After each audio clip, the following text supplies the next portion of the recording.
മാന്നാനം എക്കലോഗ് തിയേറ്ററിൻ്റെ യാത്രയിലേക്ക് ഏവർക്കും സ്വാഗതം.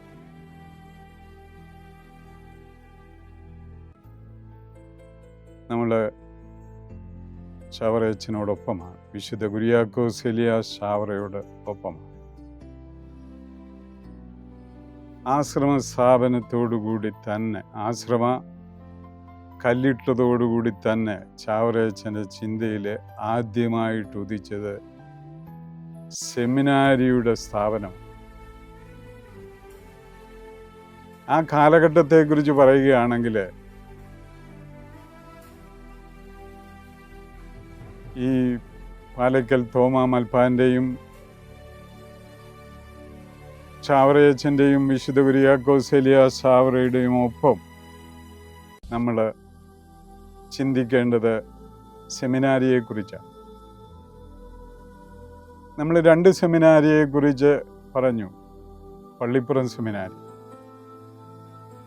പിന്നെ തോമാ മൽപ്പാനൊക്കെ പഠിച്ച മറ്റൊരു സെമിനാരിയെക്കുറിച്ച് നമ്മൾ അബ്രാഹം മൽപ്പാൻ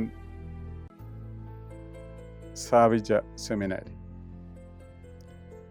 അപ്പോൾ ഈ സെമിനാരിയിലൂടെ മാത്രമേ സുറിയാനി സഭയ്ക്ക് ഒരു നിലനിൽപ്പുണ്ടാവൂ എന്ന് മനസ്സിലാക്കിയ പുരോഹിത ശ്രേഷ്ഠരാണ് ഇവരൊക്കെ.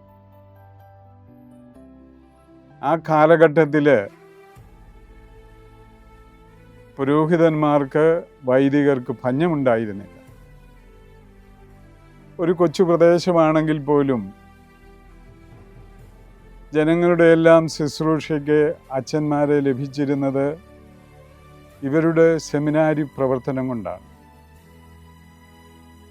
അത് മൽപ്പാനൈറ്റ് എന്ന ചെറിയ സെമിനാരി പ്രവർത്തനം തൊട്ട് തുടങ്ങുകയാണ്. CMI-ക്കാര് ഇന്നും അത്യുത്സാഹം കാണിക്കുന്ന ഒരു രംഗമാണ് സെമിനാരി. ഫോർമേഷൻ അത് അവരുടെ തന്നെയാണെന്നൊന്നും നമ്മൾ പറയുന്നില്ല. പക്ഷെ അതിനൊരു അത്യുത്സാഹ ചിന്ത പരമ്പരാഗതമായിട്ട് അവർക്ക് ലഭിച്ചിട്ടുണ്ട്. ചെറുപ്പക്കാരെ ദർശനം നൽകി ഒരു പ്രത്യേക രീതിയിൽ അവരെ ചിട്ടപ്പെടുത്താൻ എന്ന് പറയുമ്പോൾ അത് ഫോർമേഷനാണ്. ആ നിലയിലുള്ള ഒരു അത്യുത്സാഹം നമുക്ക് കാണാൻ സാധിക്കും. കേരള സഭയിലും സമൂഹത്തിലും അവരുടെ ചിന്തയിലേക്ക് കടന്നു വരുന്ന ഒത്തിരി സെമിനാരികൾ ഉണ്ടായിരുന്നു. അന്നും സമ്പാളൂർ ഒരു സെമിനാരിയായിരുന്നു, വൈപ്പിൻകോട് ഒരു സെമിനാരിയായിരുന്നു, ആലങ്ങാട്, വരാപ്പുഴ എന്നിവയൊക്കെ ഈ കുഞ്ഞു സ്ഥലത്ത് ഉള്ള സെമിനാരികളായി. പക്ഷേ ആ സെമിനാരികളെല്ലാം എന്തുകൊണ്ടോ നിന്നുപോയി. വരാപ്പുഴ ഒഴിച്ചുള്ള സെമിനാരികളെല്ലാം നിന്നു പോവുകയാണ്. ആ രംഗത്താണ് ചാവറയച്ചൻ കടന്നു വരിക. ചാവറയച്ചനും ചാവറയച്ചൻ്റെ ചിന്തയും ചാവറയച്ചൻ്റെ കൂടെ പ്രവർത്തിച്ചവരും ഒക്കെ കടന്നു വരുന്നത് അങ്ങനെയാണ്. മാന്നാനത്തെ ആശ്രമത്തോടു കൂടിയാണ് ഈ സെമിനാരി ആരംഭിച്ചത്.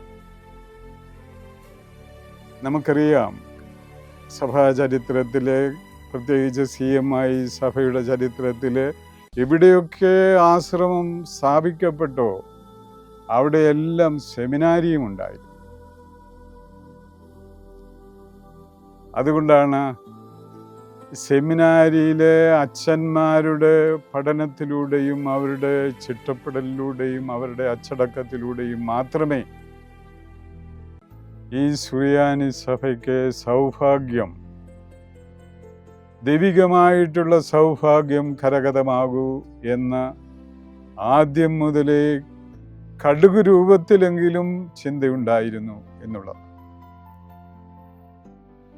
കാരണം പോരൂക്കര മൽപ്പാൻ്റെയും ചാവറയച്ചൻ്റെയും ഒക്കെ ചിന്ത ഈ മൽപ്പാനൈറ്റ് സെമിനാരി ഫോർമേഷൻ വൈദിക വിദ്യാർത്ഥികളുടെ ഫോർമേഷനെ കുറിച്ചായിരുന്നു. പക്ഷെ അതിലെല്ലാം ഒത്തിരി തരക്കേടുകളുണ്ട്. അതുകൊണ്ട് ഒരുപക്ഷെ അതുകൊണ്ടായിരിക്കാം ചാവറയച്ചൻ ഈ ആശ്രമത്തിന് കല്ലിട്ടതോടുകൂടി സെമിനാരിയിലേക്കും മനസ്സിൽ കല്ലിടാനുള്ള ഒരു താല്പര്യം, ഒരു ആർജവം ആർജിച്ചെടുത്തത് അതുകൊണ്ടാണെന്ന് നമ്മൾ മനസ്സിലാക്കും. നമ്മൾ ഇനിയും കടക്കുന്നത് 18ാമത്തെ എപ്പിസോഡിലേക്കാണ്. 18ാമത്തെ എപ്പിസോഡ് ചാവറയച്ചൻ്റെ ജീവിതത്തിലെ ജീവിത ചരിത്രത്തിലെ എഴുതി ചേർക്കാൻ, തങ്കലിപികൾ കൊണ്ട് എഴുതി ചേർക്കാൻ പറ്റുന്ന ഒരു കാലഘട്ടമാണ്. എന്ന് പറഞ്ഞാൽ ഫ്രാൻസിസ് സേവ്യർ മെത്രാൻ 1844 ഫെബ്രുവരി 16 ചാവറയച്ചന് ഒരു അധികാര പത്രം കൊടുക്കുന്നുണ്ട്. ആ പത്രമാണ് അടുത്ത എപ്പിസോഡിലെ 18ാമത്തെ എപ്പിസോഡിലെ നമ്മുടെ വിഷയം. അതാ